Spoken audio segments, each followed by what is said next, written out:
ladies and gentlemen, there is no verse in the Quran that says you can marry your child. So, yeah, if you make noise, you're helping him. Yeah. So, ladies and gentlemen, he does not have this verse because this verse does not exist. We know the Quran. It's not there. These are liars. When they say they're ex-Muslim, they want money from the BJP government, they want money from the Zionists, and they want visits, tours to Israel so that they can be given platform to talk to ignorant fools. Right? Now we are talking. Show me the verse or you will apologize like a gentleman if you want. വിഷയം എല്ലാവർക്കും അറിയാം. നമ്മളെ ആരിഫണ്ണൻ ലണ്ടനിൽ പോയി കുടുങ്ങി. നാട്ടില് Koya calling എന്ന് പറയുന്ന ഒരു തട്ടിപ്പ് പരിപാടി നടത്തി സാധാരണക്കാരായ മുസ്ലിങ്ങളോട് ബെഡായി പറയുന്നത് പോലെ അവിടെയും പോയിട്ട് ബെഡായി വിട്ടതാണ്. എന്ത് ഖുർആനിൽ സ്വന്തം മകളെ കല്യാണം കഴിക്കാമെന്ന് പറയുന്നുണ്ട് എന്ന പച്ചയായ ബെഡായി അവിടുത്തെ ആളുകൾ പിടിച്ചു, വെല്ലുവിളിച്ചു. ഞാനിതാ ഇപ്പോൾ കാണിച്ചു തരാമെന്ന് പറഞ്ഞ് അരമണിക്കൂറോളം ഫോണിൽ ഇങ്ങനെ തപ്പിക്കൊണ്ടേയിരിക്കുകയായിരുന്നു നമ്മളെ ആരിഫണ്ണൻ. അവസാനം നെറ്റില്ല എന്ന് പറഞ്ഞു. അപ്പോൾ കൂടെയുള്ള ആളുകൾ ഞങ്ങളുടെ ഫോൺ തരാം, അതിൽ കാണിച്ചു തന്നാൽ മതി എന്ന് പറയുകയും ചെയ്തപ്പോ ആരിഫണ്ണൻ വല്ലാത്ത പെടലാണ് പെട്ടത്. Information and all the evidence will be there online. No. You're going to cut up the video, and then you're going to go. That's what he just said. No. Right here. Look at your excuse the internet. I'll give you internet. How about that? No, we have internet. I'll give you Here, my phone. I can give you no excuses now. My phone. Never going to watch your channel. On screen it will be there. Internet. No problem. Take half an hour break and find the ayah. ഇസ്ലാമിന്റെ പ്രമാണങ്ങളായ ഖുർആൻ, ഹദീസ്, ഇജ്മാ, ഖിയാസ് ഇതിലെവിടെയും സ്വന്തം മകളെ കല്യാണം കഴിക്കണമെന്ന് പറയുന്ന ഒരു ഉദ്ധരണിയും കാണിച്ചു തരാൻ പറ്റില്ല എന്ന് മാത്രമല്ല, പരിശുദ്ധ ഖുർആനിൽ വ്യക്തമായി പറഞ്ഞ വിഷയമാണ് സ്വന്തം മക്കൾ ഒരുവന് നിഷിദ്ധമാണ്, ഹറാമാണ്, കല്യാണം കഴിക്കാൻ പാടില്ല എന്നുള്ളത്. പരിശുദ്ധ ഖുർആൻ പറയുന്നു, ഹുരിമത് അലൈക്കും ഉമ്മഹാതുക്കും വബനാതുക്കും, നിങ്ങൾക്ക് നിഷിദ്ധമാണ്, നിങ്ങൾ കല്യാണം കഴിക്കാൻ പറ്റില്ല. ആരെ? ഉമ്മഹാതുക്കും, നിങ്ങളുടെ മാതാപിതാക്കളെ, വബനാതുക്കും, നിങ്ങളുടെ പെൺമക്കളെ. ഇത്ര കൃത്യമായി പറയുന്ന ആ ഖുർആനിലാണ് ആരിഫണ്ണൻ പറയുന്നത് എന്ത് സ്വന്തം മകളെ വിവാഹം കഴിക്കാമെന്ന് ഖുർആനിലുണ്ട് എന്ന്. പച്ചയായ കള്ളം. അത് പിടികൂടുകയും ചെയ്തു. എന്നാൽ സ്വന്തം മകളെ, സ്വന്തം മാതാവിനെ, സ്വന്തം പെങ്ങളെ ലൈംഗിക ബന്ധത്തിന് അവരുടെ സമ്മതമുണ്ടെങ്കിൽ അവരുമായിട്ട് നടത്താൻ പറ്റും, അതിൽ പ്രശ്നമാക്കേണ്ടതില്ല എന്ന് ഇവിടെ പഠിപ്പിച്ചത് ആരാണ്? ആരിഫ് അണ്ണ. ആരാണ്? കാണിച്ചു തരാ, കേട്ടോ. യുക്തിവാദ പ്രഭാഷകനായ മനു പ്രസാദ് പറയുന്നത്, നമ്മൾ ലൈംഗികത കാണുന്നത് മ്യൂച്വൽ കൺസെന്റ് അടിസ്ഥാനത്തിലാണ്. പരസ്പര സമ്മതത്തോടു കൂടിയുള്ള ലൈംഗിക ബന്ധത്തോടെ ഒരു കാരണവശാലും എതിർക്കേണ്ട കാര്യമില്ല. Even incest sex, if they are willing, let them do. അവർക്ക് ആഗ്രഹം ഉണ്ടെങ്കിൽ നമ്മൾ, അല്ലെങ്കിൽ പരസ്പര സമ്മതം ഉണ്ടെങ്കിൽ എതിർക്കപ്പെടേണ്ട കാര്യമില്ല. എന്താ പറഞ്ഞത്? അവർക്ക് ആഗ്രഹമുണ്ടെങ്കിൽ നമ്മൾ എതിർക്കേണ്ടതില്ല. അവർ തമ്മിൽ പരസ്പരം സമ്മതത്തോടു കൂടെയാണോ നടത്തുന്നത്? അതിലെന്താണ് പ്രശ്നം? എന്തിനെ കുറിച്ചായി പറയുന്നത്? ഇൻസെസ്റ്റ് സെക്സിനെ കുറിച്ച്, അഥവാ സ്വന്തം മകളെയോ സ്വന്തം മാതാവിനെയോ സ്വന്തം പെങ്ങളെയോ ഭോഗിക്കുന്നതിനെ കുറിച്ച്, അവരുമായി ലൈംഗികതയിൽ ഏർപ്പെടുന്നതിനെ കുറിച്ച്. അത് പ്രശ്നമാക്കേണ്ടതില്ല, അവർ തമ്മിൽ സമ്മതമുണ്ടോ എന്ന് നോക്കിയാൽ മതി എന്ന് പഠിപ്പിക്കാണ്. ആരെ മുന്നിലാ പഠിപ്പിക്കുന്നത്? 8,000 വരുന്ന സ്വതന്ത്ര ചിന്തകരുടെ മുന്നിലാണ് ഈ പ്രഭാഷണം നടത്തുന്നത്. ആര്? മനുപ്രസാദ് എന്ന് പറയുന്ന, എസൻസി എന്ന് പറയുന്ന ആരിഫണ്ണന്റെ സ്വന്തം യുക്തിവാദി പ്രസ്ഥാനത്തിന്റെ കീഴിൽ നടന്ന പരിപാടിയിൽ എന്ത് പറയുന്നു ആരിഫണ്ണ? അതുകൊണ്ട് തന്നെ ചില സ്വതന്ത്ര ചിന്തകൾക്ക് ഒരു രീതിയുണ്ട്. 100 സ്വതന്ത്ര ചിന്തകളുണ്ടെങ്കിൽ 1001 സ്വതന്ത്ര ചിന്തകളാണുള്ളതാണ് പറയുന്നത്. അത് അങ്ങനെ തന്നെയാണ്. അതുകൊണ്ടാണ് നമ്മൾ പറയുന്നത്, ഈ സ്വതന്ത്ര ചിന്ത, യുക്തിവാദം എന്ന മണ്ണാങ്കട്ടകൾ കൊണ്ട് ഒരു സമൂഹത്തിനെ ധാർമ്മികമായി മുന്നോട്ട് നയിക്കാൻ കഴിയില്ല എന്ന്.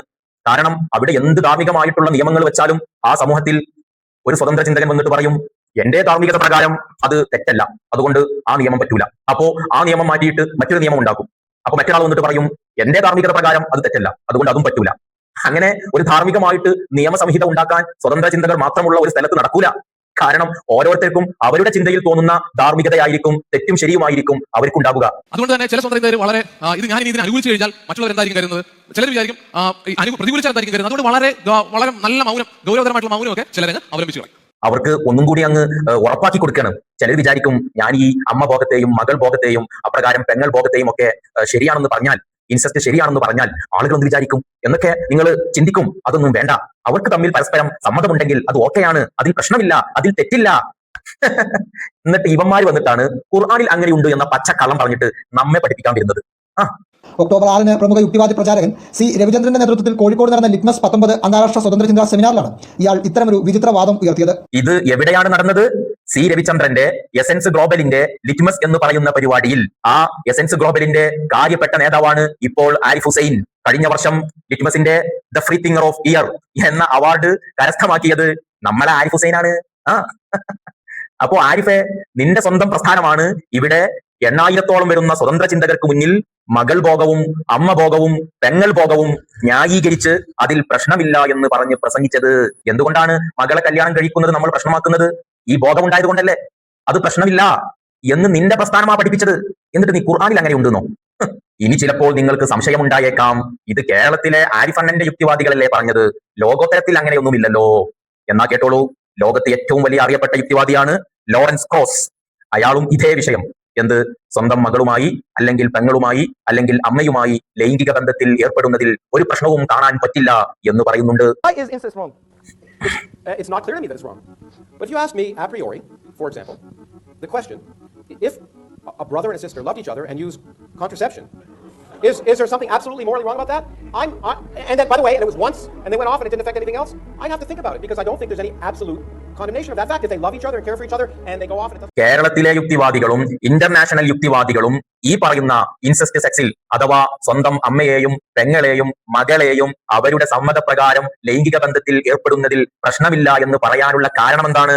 സ്വതന്ത്ര ചിന്ത പ്രകാരം സമ്മതത്തോടുകൂടെ അവർ ലൈംഗിക ബന്ധത്തിൽ ഏർപ്പെട്ടാൽ അവിടെ പ്രശ്നമാണ് എന്ന് പറയാനുള്ള ഒരു മാനദണ്ഡവും ഇല്ല എന്നതുകൊണ്ടാണ്. അതുകൊണ്ട് ആരിഫണ്ണ, സ്വന്തം മകളെ വിവാഹം കഴിക്കാമെന്നും അവരുമായിട്ട് ലൈംഗിക ബന്ധത്തിൽ ഏർപ്പെടാൻ പറ്റുമെന്നും ഇവിടെ പഠിപ്പിക്കുന്ന ആശയം എന്നുള്ളത് നിന്റെ സ്വതന്ത്ര ചിന്തയാണ്.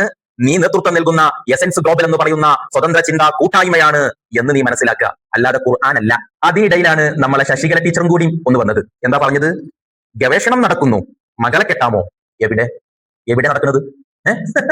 കഷ്ടം, കാലമറിയാത്തവർ. എന്നാ ടീച്ചർക്ക് നമ്മളൊരു പുരാണം പറഞ്ഞു കൊടുക്കുക. ടീച്ചറെ നോട്ട് ചെയ്തോളൂ. ഭാഗവത പുരാണം 3-ാം സ്കന്ധം 12-ാം അധ്യായം. അവിടെ പറയുന്നു, ബ്രഹ്മാവിൽ നിന്ന്, ബ്രഹ്മാവ് എന്ന് പറഞ്ഞ ആരാണെന്ന് ഞാൻ ടീച്ചർക്ക് പറഞ്ഞു തരേണ്ടതില്ല, ആ ബ്രഹ്മാവിൽ നിന്ന് ഉത്ഭവിച്ച ശതരൂപയായ മകളെ അഥവാ സ്വന്തം മകളെ, ബ്രഹ്മാവിന്റെ സ്വന്തം മകളെ, അവളെ കണ്ടപ്പോൾ ബ്രഹ്മാവ് കാമമോഹത്തിന് വിധേയനായി. തുടർന്ന് അവൾ ഏത് ദിശയിലേക്ക് നീങ്ങിയാലും അവളെ കാണാൻ ബ്രഹ്മാവിന് 4 മുഖങ്ങളും പിന്നീട് 5ാമത്തെ മുഖവും ഉണ്ടായി. അപ്പോ ടീച്ചർ ഈ പുരാണം നല്ല രീതിയിൽ ഒന്ന് പഠിച്ചിട്ട് വരിക.